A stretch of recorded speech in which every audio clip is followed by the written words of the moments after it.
மத்திய வங்கக்கடலில் காற்றழுத்த தாழ்வு மண்டலம் தீவிரமடைவதாகவும் சென்னை ஓங்கோலுக்கு இடையே நாளை இரவு கரையை கடக்கும் என்றும் வானிலை ஆய்வு மையம் தெரிவித்துள்ளது.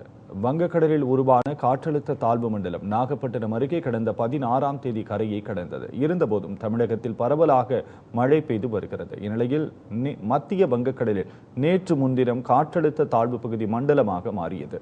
காற்றழுத்த தாழ்வு மண்டலம் மேலும் வலுவடைந்து தீவிர காற்றழுத்த தாழ்வு மண்டலமாக மாற உள்ளது. இது சென்னைக்கும் ஓங்கோலுக்கும் இடையே நாளை இரவு கரையை கடக்கும் என்று வானிலை ஆய்வு மையம் தெரிவித்துள்ளது.